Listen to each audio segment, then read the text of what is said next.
Assalamualaikum warahmatullahi wabarakatuh. Alhamdulillahilladzi hadana lihada wa ma kunna linahtadiya laula an hadanallah. Asyhadu an la ilaha illallah wahdahu la syarikalah wa asyhadu anna Muhammadan abduhu wa rasuluhu la nabiyya wa la rasula ba'dah. Allahumma shalli ala Muhammad. Teman-teman yang dirahmati oleh Allah Subhanahu wa taala, peserta sekolah Muamalah ANB angkatan yang ke-13. Kali ini kita akan dalam sesi live yang terakhir kali, yang ke-6, sebagai pengganti dari live sebelumnya yang dimana yang diampu oleh Ustadz Muhammad Abu Rifai karena ada udzur, sehingga live sesi tanya jawab sesi yang kelima kita alihkan pada hari ini. Sebagaimana biasa, bahwasanya waktu live nanti kita akan memilih peserta yang resen, kemudian yang chat. Dan ada sedikit pengumuman untuk peserta sekolah Muamalah ANB angkatan yang ke-13, bahwasanya pada hari ini kita sudah memulai ujian akhir yang dimana nanti ujian akhir ini akan berdurasi selama 3 hari ke depan, yang dimana hari Ahad adalah hari terakhir, dan insya Allah ada kompensasinya. Kompensasi ujian akhir pada hari Senin pada siang hari kami akan meng-close atau menutup ujian akhir, sehingga kita akan menginput nilai-nilai bagi peserta yang mengerjakannya. Dan ujian akhir ini sebagai syarat untuk mendapatkan syahadah dengan nilai benar minimal 30 atau poinnya 50 minimal, nanti akan mendapatkan syahadah. Dan di ujian akhir ini tidak ada remedi, sehingga pastikan teman-teman semua mempunyai waktu longgar karena ujian akhir hanya 60 soal pilihan ganda. Baik, untuk mempersingkat waktu, silakan teman-teman yang bertanya silakan resen ya. Silakan resen atau chat di pesan untuk menanyakan perihal fikih muamalah atau materi-materi yang kurang jelas yang sudah kita bagikan, karena materi sudah selesai pada pekan kemarin. Monggo silahkan untuk resen untuk teman-teman semua. Baik, di sini ada yang chat ada Bapak Abu Omar. Beliau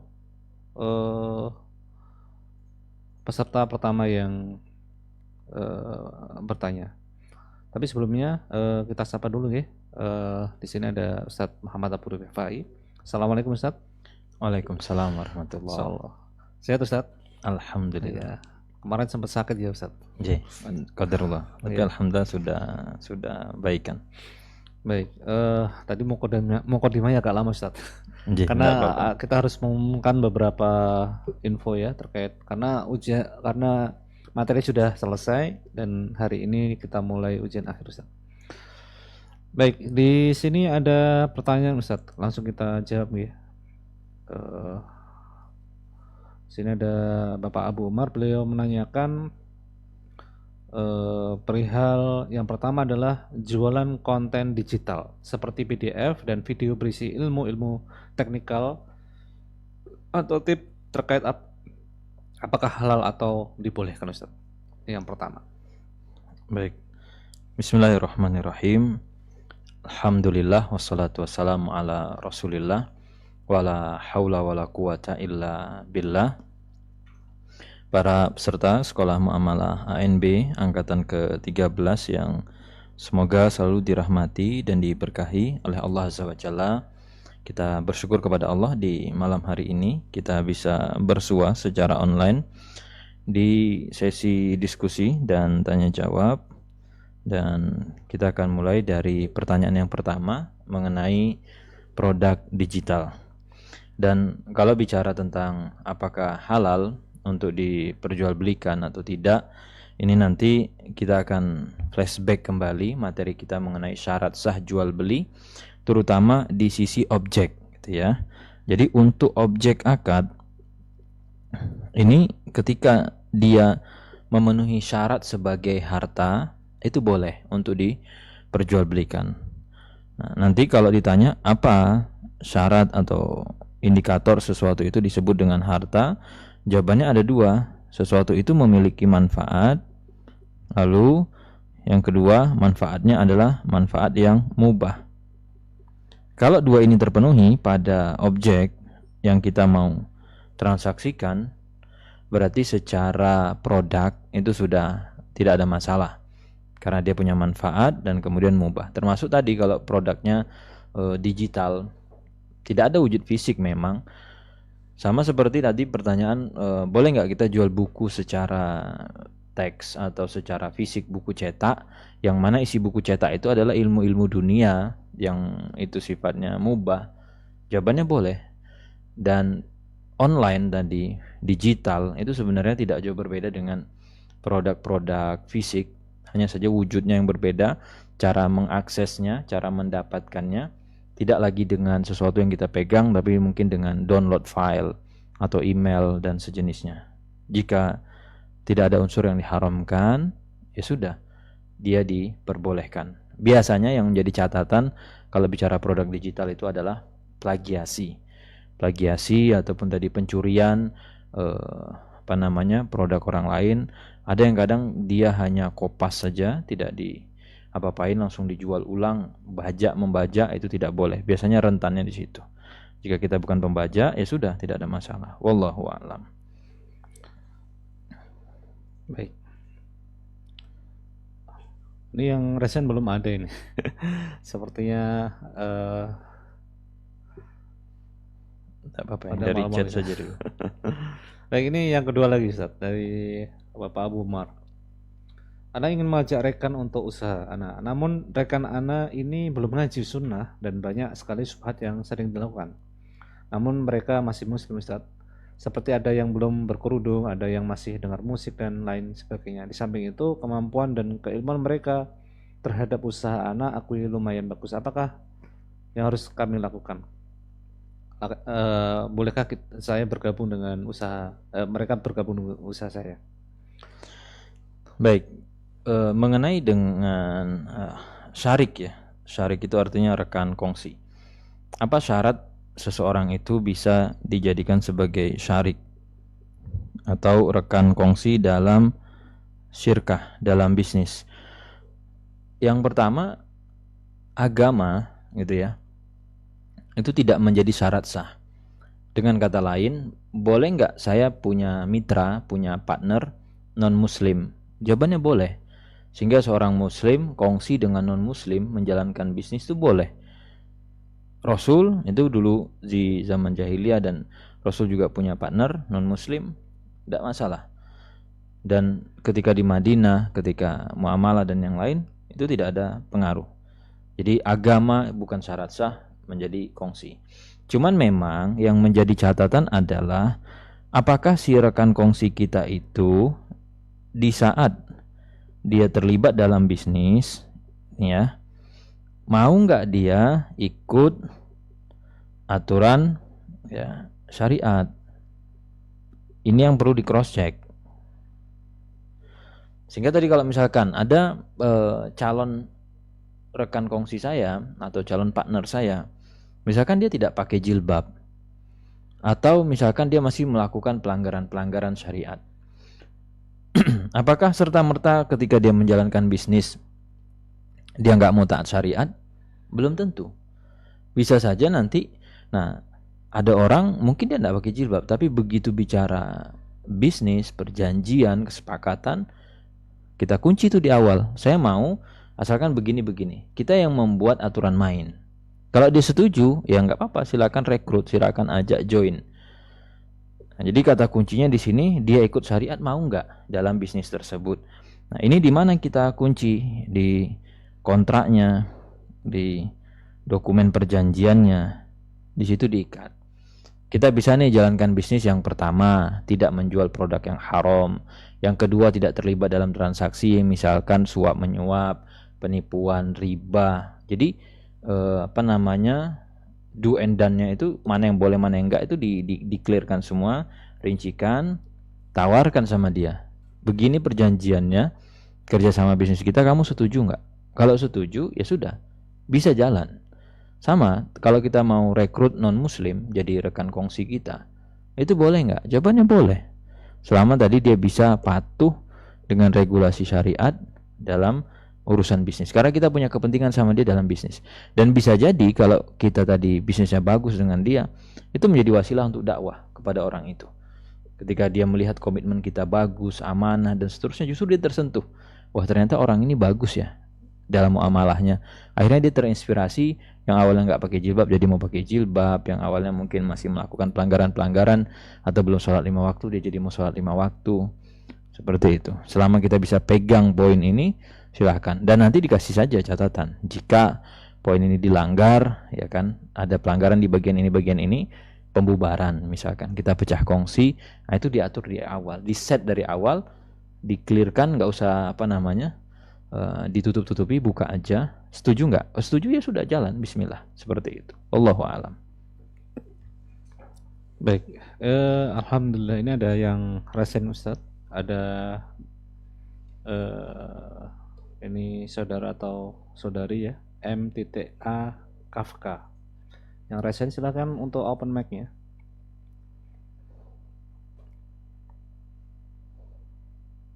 Bismillahirrahmanirrahim. Assalamualaikum warahmatullahi wabarakatuh. Waalaikumsalam warahmatullahi wabarakatuh. Semoga Allah memberkahi dan merahmati Ustadz dan tim ANB. Allahumma amin. Gini Ustadz, terkait ahli waris Ustadz, pembagian waris. Jadi orang tua saya meninggal tahun 2017, meninggalkan 1 istri, 1 anak laki-laki, 3 anak perempuan. Dan harta ada tabungan berupa uang, beberapa bidang tanah di kampung halaman di daerah Sumatera, 2 bidang tanah di Jakarta. Untuk yang tanah di Sumatera sudah saya bagi. Jadi ada beberapa bidang tanah dibagi. Jadi berdasarkan sepakatan. Halo. Ya, silakan Pak. Berdasarkan kesepakatan, karena itu tanahnya masih hutan, akhirnya tiga ahli waris perempuan ini memilih yang dekat jalan raya. Nah, akhirnya saya mendapatkan bidang tanah yang ada yang jauh, ada yang dekat, tapi saya mendapatkan 4 bidang tanah. Nah, yang kedua, tanah yang di Jakarta, 2 bidang tanah Jakarta sedang kami upayakan untuk dijual. Jadi nanti hasilnya akan dibagi sesuai dengan syariat. Jadi setelah mendapatkan uang, untuk laki-laki 2 bagian, perempuan 1 bagian. Pertanyaan saya, apakah cara saya benar sesuai syariat atau bagaimana Ustaz? Baik, saat Bapak wafat di 2017, kakek nenek masih ada nggak, orang tua Bapak? Udah nggak ada Ustaz. Udah nggak ada. Ya. Baik. Jadi sisa maaf, ada ibu saya dan 3 kakak saya. Baik. Yang pertama untuk jatah waris ya, untuk bagiannya di situ kan ada istri tadi, kemudian ada 3, anak lakinya cuma 1. Ini layar sudah muncul? Sudah ya. Anak lakinya 1, kemudian ada 3 anak perempuannya. Istri jatahnya 1/8, anak-anak dapat sisa. Yang laki 1 orang 2, yang perempuan 1 orang 1, kalikan 3 totalnya 5. Berarti pecahannya 8, 1/8 dari 8 1, sisa 7. Dibagikan ke 5 ini kan tidak bisa, berarti dikalikan dengan 8 sehingga penyebut barunya itu adalah 40. Berarti bagian istri 5 kali 1 5, sisanya 35.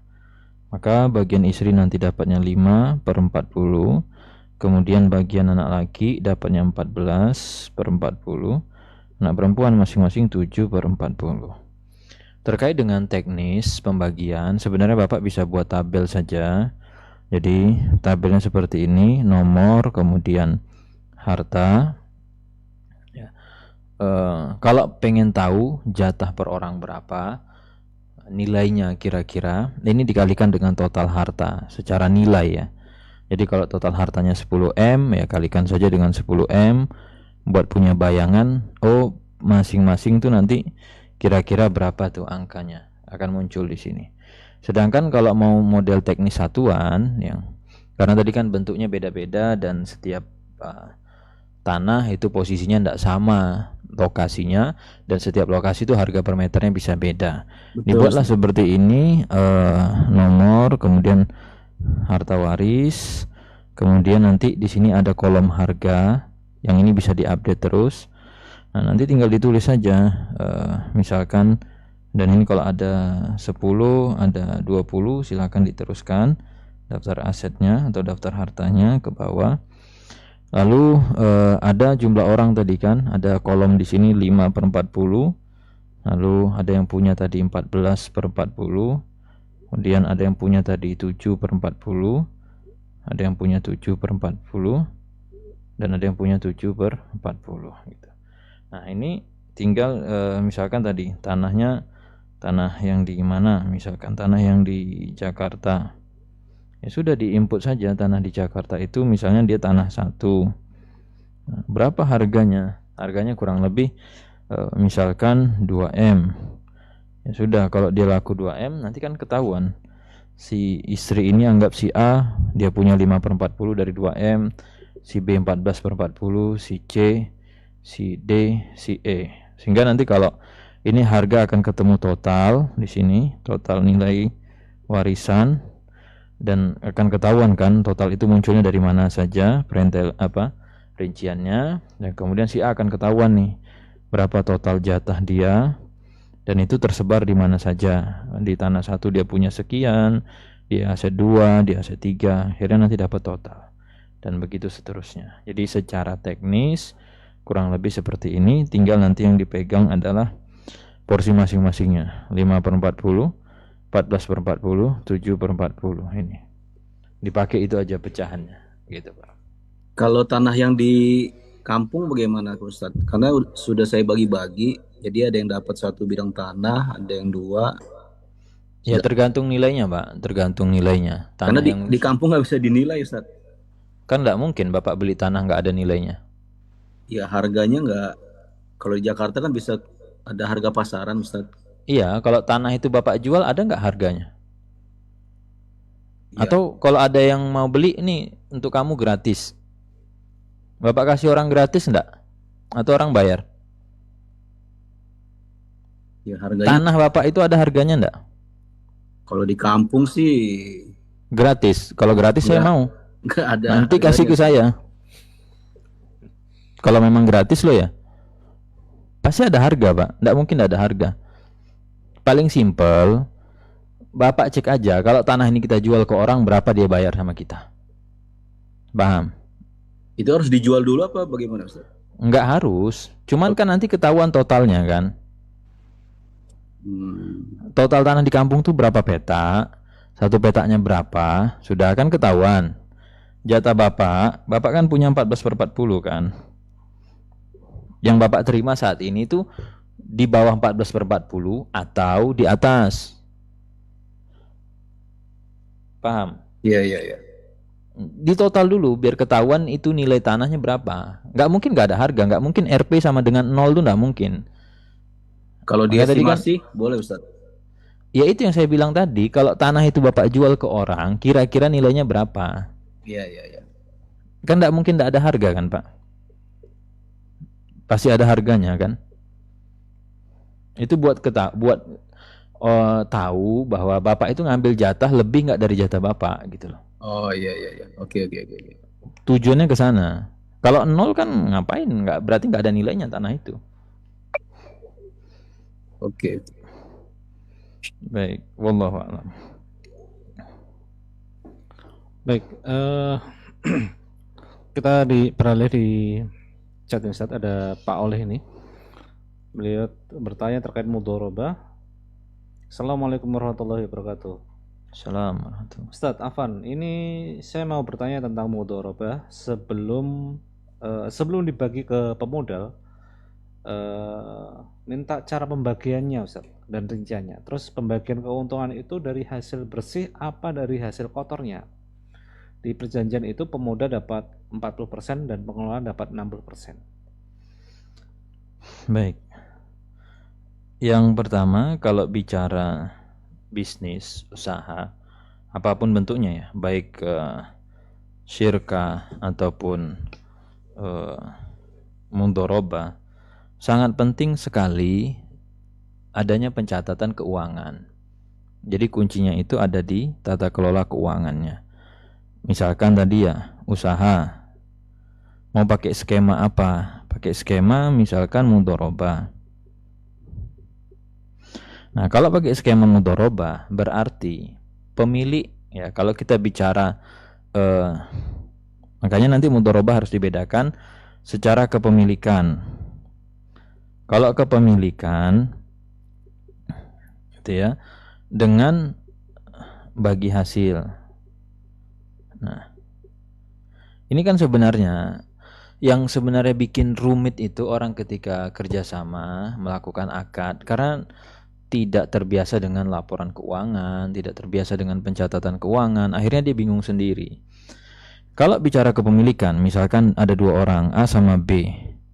Nah, si A ini kan sebagai owner, dia sebagai sohibul mal, sedangkan si B sebagai apa? Pengelola, dia sebagai mudharibnya.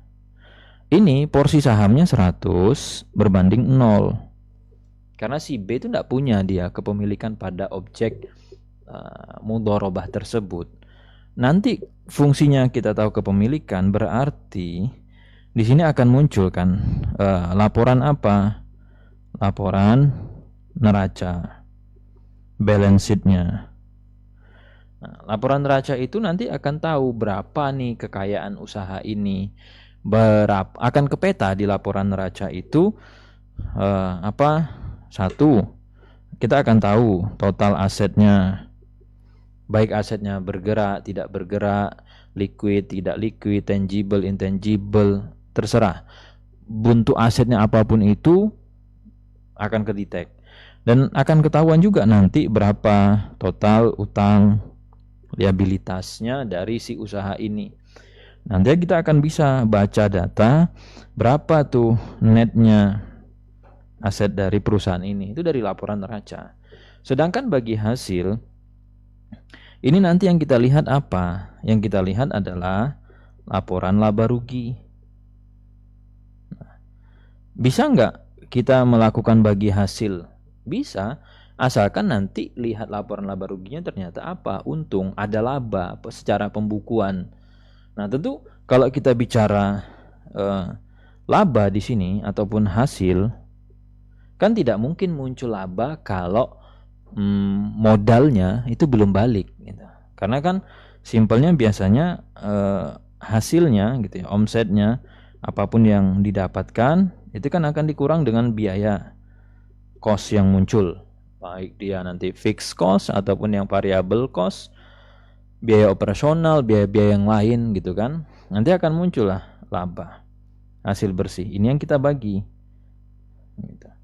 Makanya ini bisa dipahami dengan baik dan tidak akan membingungkan ketika kita bisa memahami dasar-dasar ilmu keuangan, laporan keuangan, terutama bicara usaha ya. Jangan sampai tidak tercatat. Makanya nanti dasarnya yang dipakai apa? Ya minimal ada laporan arus kasnya. Untuk memetakan uang keluar, uang masuk itu kemana, habisnya untuk apa. Mesti kedetek semua. Jadi seperti itu bayangannya. Wallahu a'lam. Kita beralih di resen Ustadz, ada Bapak Niko Sanjaya. Silakan untuk open mic-nya Pak Niko.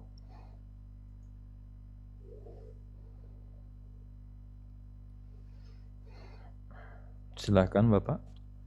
Bismillah. Assalamualaikum warahmatullahi wabarakatuh. Waalaikumsalam warahmatullahi wabarakatuh. Silakan Bapak. Sedikit bertanya Ustadz. Mungkin ini hubungannya sama amal ya, sama muamalah sama hubungan dengan lingkungan masyarakat.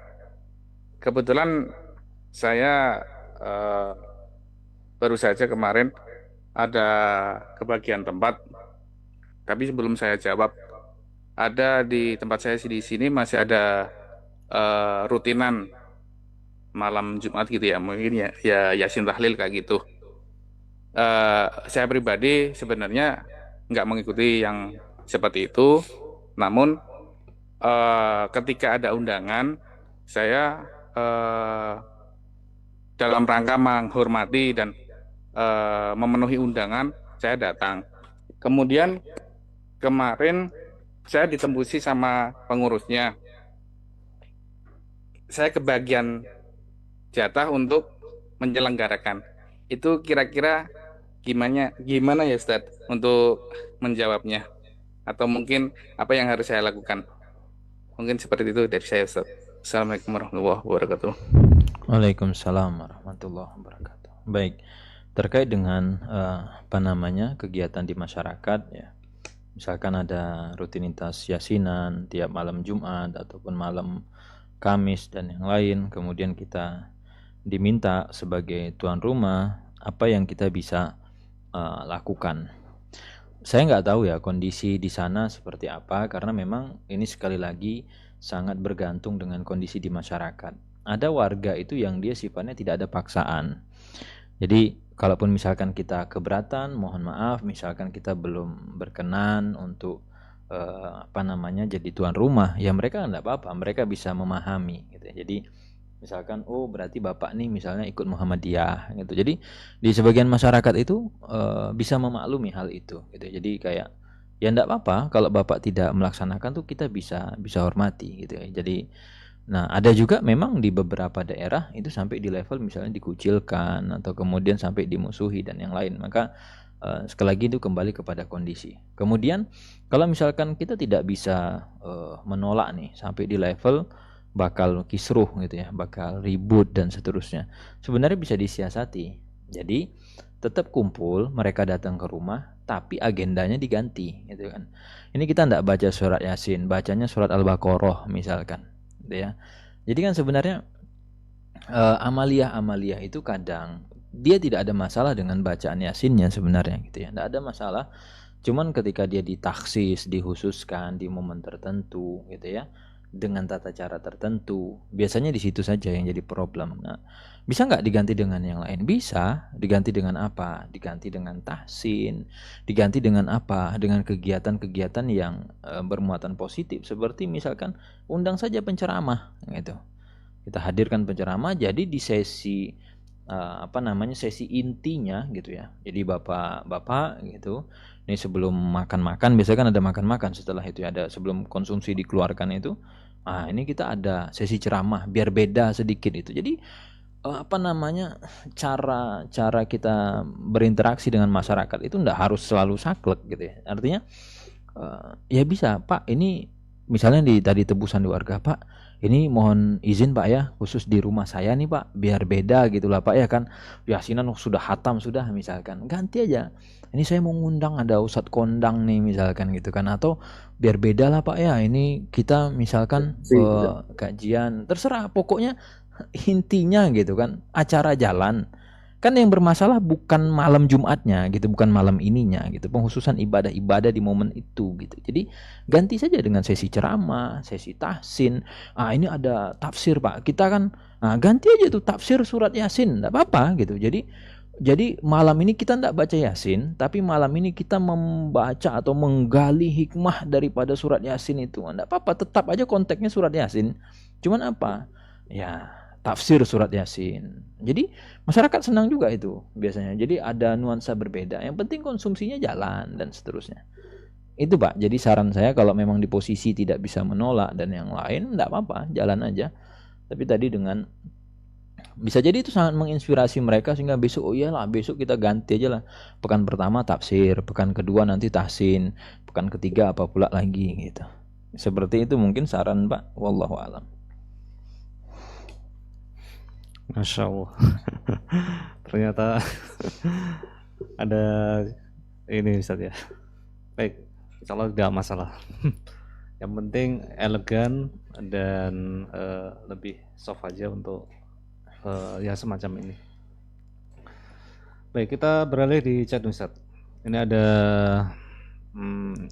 Ibu Tessa Aminza, beliau bertanya, Assalamualaikum Ustaz. Selamat. Saat transaksi di marketplace, apakah penjual berhak untuk menolak pergantian barang? Misalkan salah ukuran. Apabila di deskripsi telah menuliskan tidak menerima penggantian jika tanpa video unboxing. Sementara secara fisik tidak ada kerusakan sama sekali. Dan kondisi barang masih utuh dan ada bukti foto dari pembeli. Apakah dalam hal ini pembeli memang sudah tidak memiliki hak akhir? Syukran. Baik. Yang pertama, kalau kita bicara akad jual beli itu sifatnya lazim. Sifatnya lazim itu artinya begini. Dia mengikat dua pihak. Ketika sudah terjadi jual beli, penjual tidak boleh tarik, batalkan, pembeli tidak boleh cancel gitu kan. Kecuali atas izin penjual, sebagaimana tadi penjual tidak bisa cancel kecuali izin pembelinya. Nah, syariat memberikan sebenarnya peluang untuk adanya pembatalan ataupun penggantian jika yang pertama barang cacat, ya. Yang kedua adanya penipuan, sehingga kalau misalkan di situ si penjual tidak merincikan secara detail ukuran sekian, size sekian, kemudian sama biasanya chart size ya gitu. Kalau kita beli baju misalnya bajunya sama-sama L, tapi L di kita itu ukuran sentinya lebar bahu sekian, ini sekian. Itu sudah dicantumkan semua, deskripsinya sudah detail, memang dia tidak baca atau memang si pembelinya itu tidak cermat. Ketika ngeklik misalkan dia butuhnya size-nya L, dipilih sama dia XL, atau dia butuhnya size L, dia pencetlah size-nya M. Kesalahan dari dia, bukan dari penjual. Boleh nggak saya sebagai penjual menolak? Mohon maaf, kita nggak bisa ganti barang. Kenapa? Karena kesalahan di kamu. Sehingga kita nggak melakukan keliruan apa-apa. Deskripsi sudah detail dan seterusnya. Sehingga tidak ada masalah kalau kemudian kita menolak. Atau misalkan kalau mau dilakukan penggantian, ya kamu yang tanggung ongkir misalnya, gitu ya. Apalagi tadi sudah dikasih syarat kita tidak menerima penggantian kalau tidak ada video, dan syarat-syarat seperti itu, dan kita sebagai penjual tidak melakukan kezoliman, kita tidak melakukan penipuan, tidak ada unsur untuk memanipulasi, sudah kita kalau menolak berhak dan tidak berdosa, seperti itu. Wallahu a'lam. Baik, belum ada yang resen Ustaz. Kita bacakan di pertanyaan di chat. Ada Ibu Rani, beliau bertanya, Assalamualaikum Ustaz, izin bertanya. Untuk pembagian waris dua anak perempuan, tanah waris ada yang dijual kepada salah satu anak. Akan tetapi sertifikat tanah belum diberikan. Apakah boleh meng-cancel jual beli dan pengembalian uangnya bagaimana? Sesuai harga tanah saat ini atau nominal sama dengan saat jual beli? Syukron. Baik. Kalau sudah terjadi jual beli, gitu ya, maka sudah terjadi perpindahan kepemilikan. Walaupun memang tadi secara sertifikat mungkin masih nama penjual atau mungkin masih nama orang lain. Jadi bedakan secara fikih ya dalam konteks jual beli. Kalau secara hukum positif, secara hukum negara, pemilik itu yang tercantum namanya di sertifikat. Maka kalau misalnya A beli tanah, sertifikatnya pakai nama B, nama C, yang akan kedetek sebagai pemilik itu si A, si B, si C, karena dia tercantum di sertifikat. Tapi secara fikih, kalau kita beli sesuatu dan itu pakai uang kita, walaupun nanti kita masih pinjam nama orang lain dan seterusnya, ya jawabannya itu punya kita dan itu sudah milik kita. Pertanyaannya, bisa nggak di cancel? Siapa yang mau cancel? Penjual. Kalau penjual mau cancel, nggak bisa karena sudah jadi miliknya pembeli. Pembeli mau cancel misalkan, dengan katakan kepada penjual, balikkan uang saya. Penjual boleh tolak. Itulah konsekuensi dari akad yang lazim. Nah, kalau misalkan ada orang mau bilang kepada si pembeli, tolong tanah ini dikembalikan ke penjual. Nah, sekarang pertanyaannya pakai harga mana? Tergantung pembeli, karena itu milik dia. Kalau dia mau lepas, dia mau jual pakai harga lama, silahkan. Dia mau lepas pakai harga baru, silahkan. Karena itu barang punya dia. Jadi bedakan dijual kembali dengan pembatalan. Nah, bisa nggak dibatalkan? Bisa. Teman, pembatalan ini harus kesepakatan dua pihak. Penjual sepakat untuk menarik tanahnya, pembeli sepakat untuk mengembalikan tanah dan menarik uang. Kalau sifatnya pembatalan ya sudah, sesuai dulu kamu kasih berapa. Oh, misalnya 500 juta. Ini 500 juta kamu, sini tanah saya. Tapi kalau bukan pembatalan, dalam artian si pembeli nggak mau saya, ini punya saya. Dia kekeh mengatakan enggak. Kalau kamu mau miliki tanah ini bayar. Nah, kalau dia bilang seperti itu, bicaranya jual beli. Sekarang pertanyaannya, berapa harga tanah ini sekarang? Dulu 500 juta, sekarang 1 M.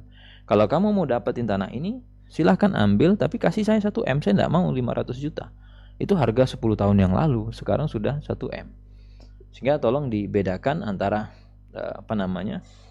ikolah gitu ya, pembatalan nanti jual beli, ataupun pengembalian dengan dijual kembali barang yang dia sudah miliki. Seperti itu. Wallahu a'lam. Baik, ini ada pertanyaan lagi Ustaz yang resen belum ada. Oh, ada Bapak Abu Khalid, silakan untuk open mic-nya. Assalamualaikum warahmatullahi wabarakatuh.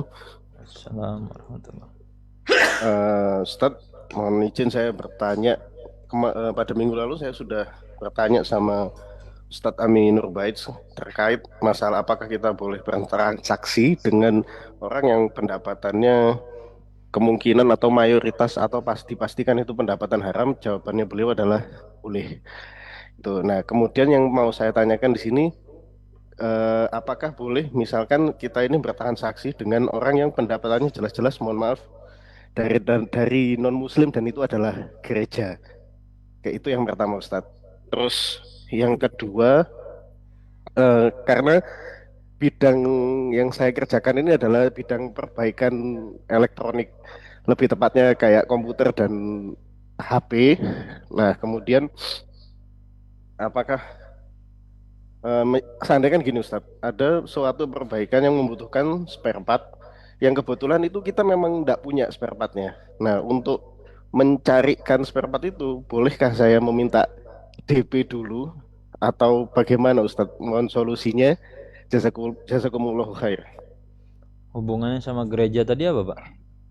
Transaksinya, Pak. Jadi karena sebelumnya setelah saya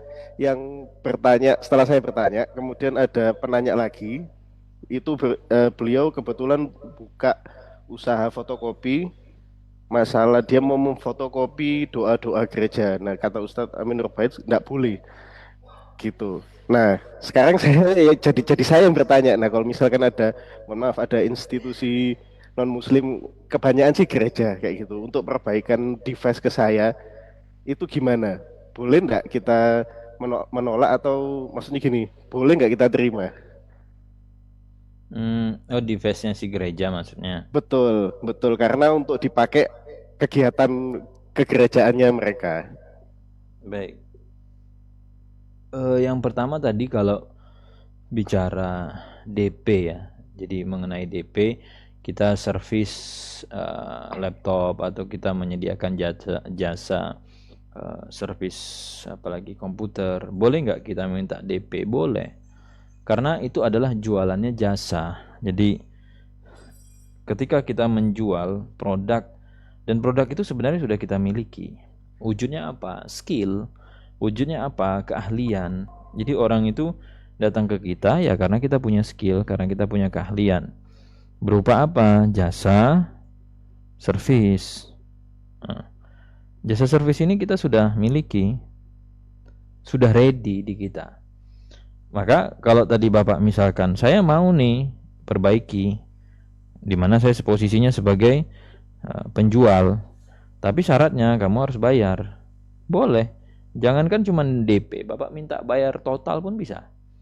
Jadi saya mau servis asalkan masuk ke saya 50%. Asalkan kamu sudah bayar 100%, boleh, enggak apa-apa. Jadi untuk sesuatu yang kita miliki sifatnya jasa itu bisa minta DP sebelum dikerjakan. Jangan nanti sudah saya kerjakan ditinggal, atau sudah saya kerjakan nanti kamu tidak bayar. Nah, itu secara bisnis kan tidak sehat gitu ya. Kemudian terkait dengan keterlibatan gitu ya, keterlibatan kita dengan non muslim, sebenarnya yang bermasalah bukan di non muslimnya, tapi di aktivitas yang haramnya gitu ya. Nah ini nanti masuknya bab ta'awun. Jadi bab ta'awun ketika kita terlibat dalam kegiatan-kegiatan yang haram, maka tidak boleh.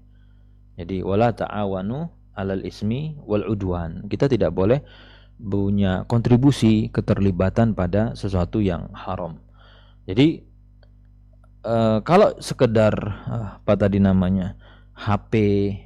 Nah, jadi bedakan antara misalkan tadi laptop gitu ya.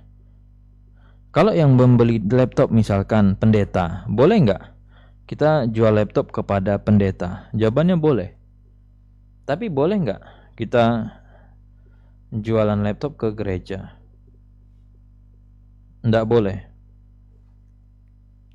Jadi kenapa? Karena pendeta itu bisa aja beli laptop untuk anaknya yang lagi kuliah. Pendeta itu misalnya punya usaha, mungkin dia punya bisnis, atau dia ada kepentingan-kepentingan dia yang halal lainnya pada laptop itu, yang mana laptop ini secara umum kegunaan itu yang halal. Tapi kalau tadi sudah secara spesifik, Pak, kita butuh nih pengadaan laptop untuk tadi gereja kita, atau sesuatu yang memang sudah secara spesifik ini bermasalah secara syariat, maka kita tidak boleh terlibat.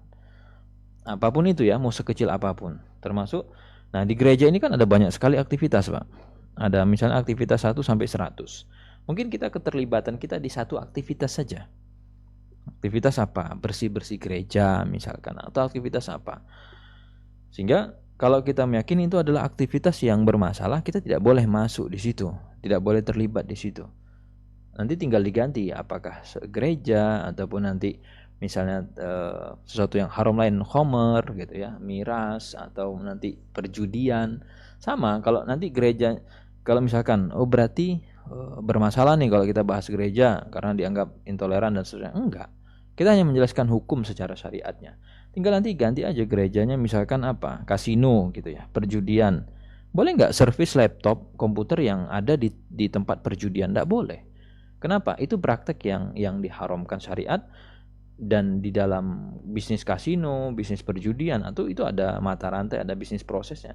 Kita masuk di salah satu bisnis prosesnya, supplier laptopnya atau supplier air minumnya, salah satu saja, tidak boleh.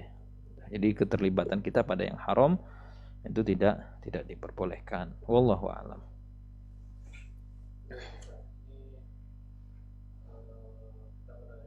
Syukran Ustaz, terima kasih. Sama-sama. Baik, kita beralih di chat Ustaz. Ada Bapak Muhammad Arif, beliau bertanya terkait dengan mudharabah.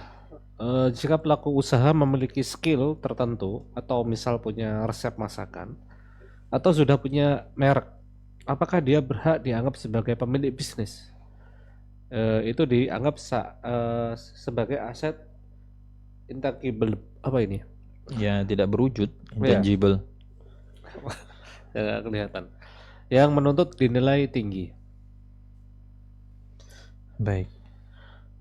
Yang perlu dibedakan begini ya, kalau bicara ownership ya, karena kita bicara kepemilikan dulu dalam sebuah usaha. Kalau polanya antara si A dengan si B itu adalah 100 berbanding 0, ini konsepnya mudharabah tuh begitu. Artinya si B, mau kamu punya skill, mau kamu punya resep, mau kamu punya apalah terserah, saya nggak ada urusan. Jadi kamu akan saya kasih porsi laba dalam bentuk persen itu karena memang skill kamu.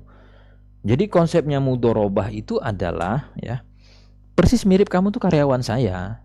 Cuman memang bayaran kamu dari saya tidak bentuknya gaji, tapi persen dari laba. Itu bayaran saya untuk kamu. Kamu punya kepemilikan? Enggak punya. Misalkan kamu bilang, saya punya resep nih, saya punya pengalaman, saya punya skill. Berarti saya mau dong jadi pemegang saham. Saya bilang, saya enggak mau kamu jadi pemegang saham. Kalau kamu mau bisnis sama saya, kamu enggak punya saham. Udah, kamu kerja aja. Bisa enggak? Ya bisa. Nah, sekarang si B ngotot. Dan si B bilang, pokoknya saya mau jadi pemegang saham. Saya nggak mau polanya 100 berbanding 0.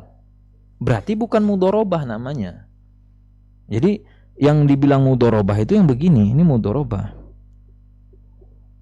Karena satunya hanya sebagai dalam tanda kutip karyawan dia, pengelola. Nah, tapi kalau sudah di situ perbandingannya adalah misalkan ya, si B itu punya saham, itu bicaranya syirkah, kongsi bisnis sudah.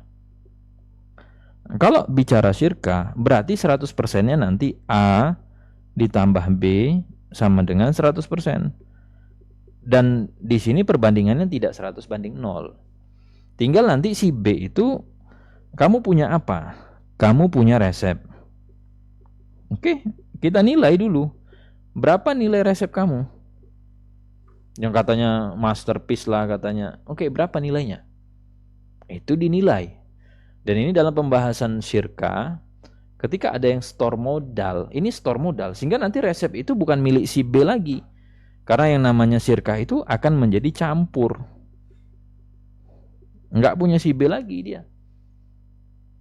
Itu jadi milik siapa? Ya milik A dan B. Kamu mau store apa? Modal kamu.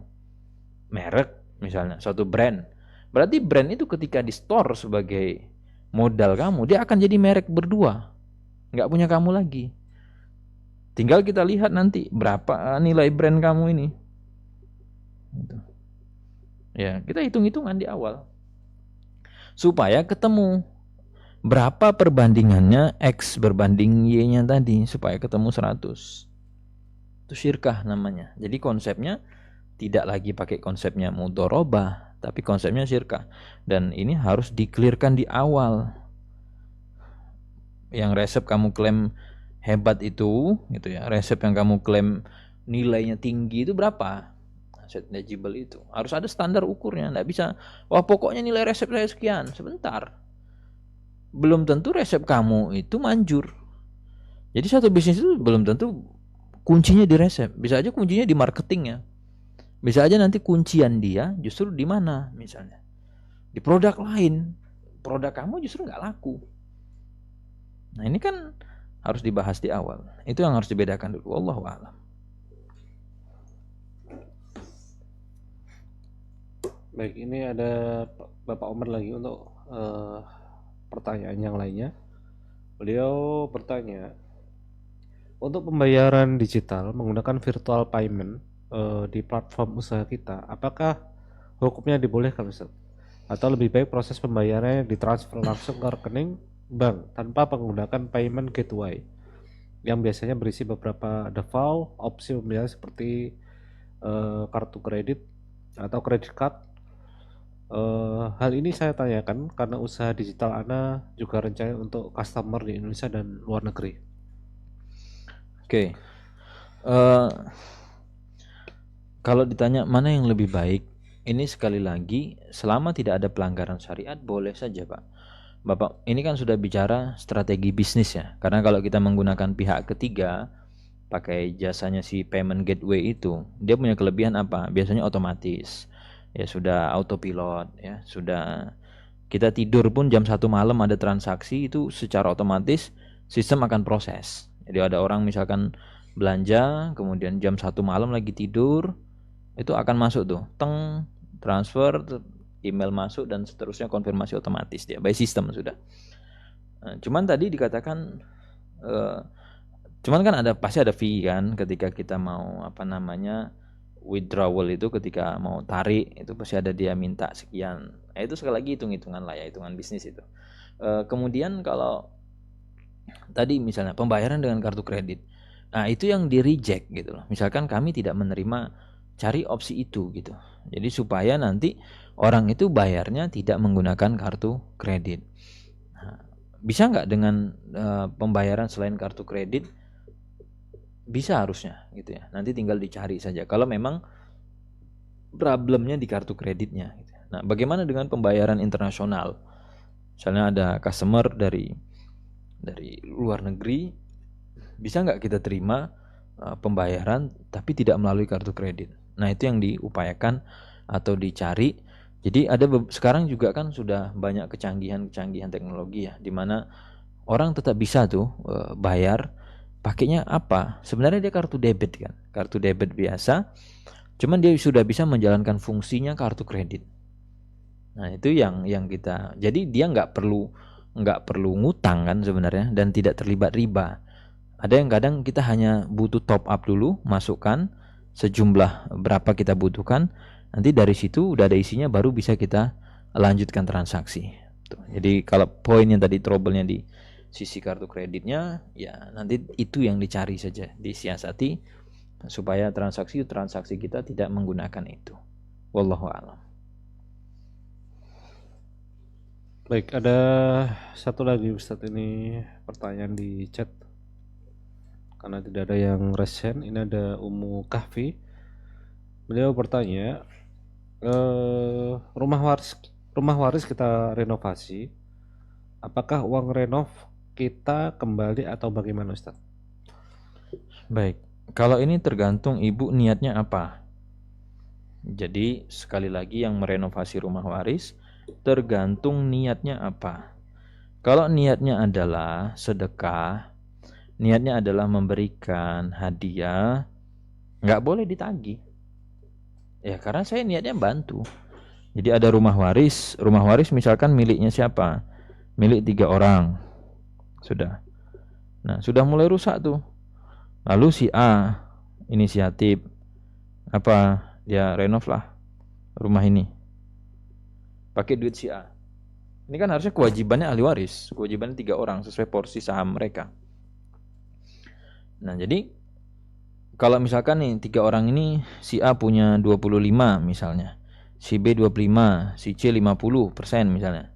Berarti kan harusnya biaya renov ditanggung oleh bertiga sesuai porsi mereka, 25, 25, 50. Tapi kalau si A mengcover semua, nah ini tergantung deal-dealan antara A dengan BC itu apa. Kalau deal-dealannya udah BC nggak usah keluar duit biar saya cover, ini walaupun pakai uang saya, tapi itu tetap punya kita bertiga. Ya sudah, nggak boleh ditagih. Tapi kalau kemudian si A bilang saya ngutangin loh ya, ini saya ngutangin, ini dana talangan, bukan gratisan buat kalian, ya boleh ditagih. Tinggal dilihat, kalau namanya ngutang berlakulah fikih utang. Berapa dulu ngutanginnya? Oh dulu waktu renovasi 100 juta. Berarti kan 100 juta itu yang 25% emang tanggungan kita, yang tanggungan si BC itu 75%. Berarti kalian punya utang ke saya berapa? 75 juta. Bayar ke saya 75 juta. Sesuai dengan uang yang keluar. Itu konsepnya utang piutang. Nah, itu dua opsi yang tahu kan kita. Deal-dealannya dengan si BC itu apa? Itu yang harus dibedakan akadnya dulu. Seperti itu. Wallahu a'lam.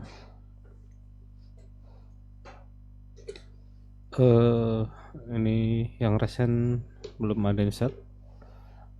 Baik. Ini pertanyaan terakhir yang di chat Ustaz. Karena waktu sudah menunjukkan pukul 9. Ini ada Pak Aryan Muhaimin Saputra. Beliau bertanya, bagaimana ide atau sistem pengetahuan yang dimasukkan jadi syirkah yang bercampur dengan aset real? Semuanya itu kan kehitung porsi saham. Kalau valid dilihat bagaimana ide itu bisa saja ide itu jadi sesuatu yang berharga, atau jadi malah bisa berharga setelah uji coba. Oh ini terkait dengan ide apakah masuk dalam aset seperti Baik. Kalau bicara ini syirkah ya, kembali ke syirkah ini kan berarti pertanyaannya. Ini sudah share screen ya. Oke. Nah, kalau bicara syirka, sebenarnya kan tadi bicara ownership-nya. Misalnya ownership-nya siapa? A dan B. Kepemilikannya A plus B atau A berbanding B.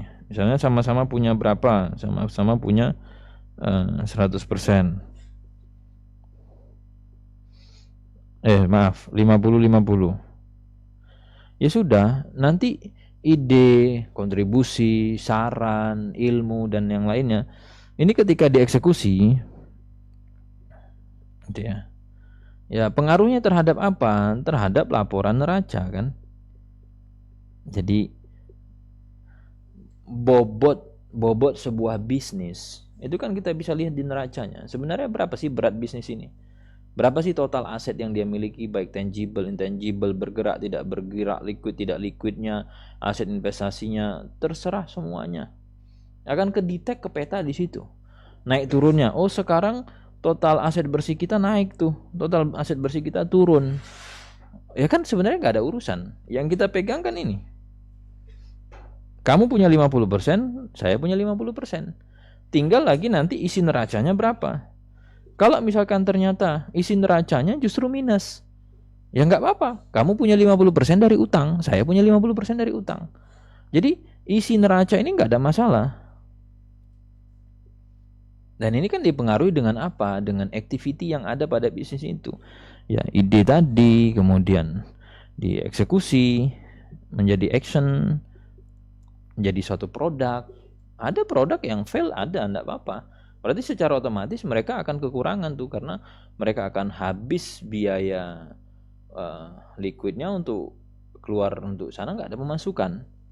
Jadi kalau dilihat di misalnya di periode sekian, kuartal 2, kuartal 3 tuh kita minus. Karena pembukuan laba ruginya minus, nggak ada laba di situ. Nah, tapi apakah kemudian secara neracanya misalkan besar banyak utangnya gitu kan, belum tentu. Bisa jadi aset masih lebih banyak, secara rasio aset liquid masih aman karena dana daruratnya cukup misal. Jadi sebenarnya nggak ada masalah ide dan yang lainnya. Tinggal nanti pada saat mau eksekusi ide, kita lihat tuh eksekutornya, kamu by riset nggak, by data nggak. Kalau kamu ngawur nih eksekusinya, ya bisa kita kenakan penalti. Apa? Karena dia one prestasi, ngawur dia. Sama kayak misalkan mau launching produk, itu kan tidak bisa ujuk-ujuk launching produk. Kalaupun misalnya mau launching, ada data risetnya, ini risetnya. Kemudian nanti pasti buat apanya dulu kan, pilot projectnya, sampelnya. Baru nanti diproduksi secara massal. Kalau kamu tiba-tiba ujuk-ujuk, oh saya pengen produk ini, kayaknya bakal meledak, nggak pakai data, nggak ada riset, nggak ada, tahu-tahu produksi banyak, rugi. Nah, itu kamu yang tanggung. Itu pembahasan sendiri. Jadi masalah tadi mempengaruhi bisnis atau tidak, ya tidak ada masalah. Yang penting yang kita pegang porsi sahamnya. Seperti itu, wallahu a'lam.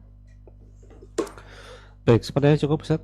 Ini terakhir di sesi live kali ini di Sekolah Muamalah NB angkatan yang ke-13. Mungkin bisa memberikan sedikit nasihat untuk closing kita.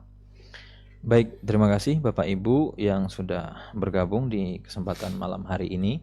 Semoga apa yang kita diskusikan dan yang Bapak Ibu sudah pelajari selama beberapa pekan ini di Sekolah Muamalah ANB jadi ilmu yang berkah dan bermanfaat untuk Bapak Ibu sekalian.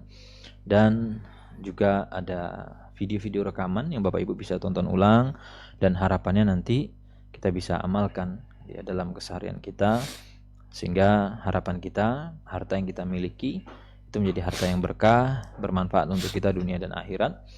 Bukan hanya sekedar kekayaan duniawi semata, tapi dia menjadi sarana, wasilah yang menambah pundi-pundi pahala untuk kita. Itu saja. Wassalamualaikum warahmatullahi wabarakatuh. Saya kembalikan ke moderator. Baik, jazakumullah khairan untuk Ustadz Muhammad Abu Rifai yang sudah membersamai kita di sesi kali ini.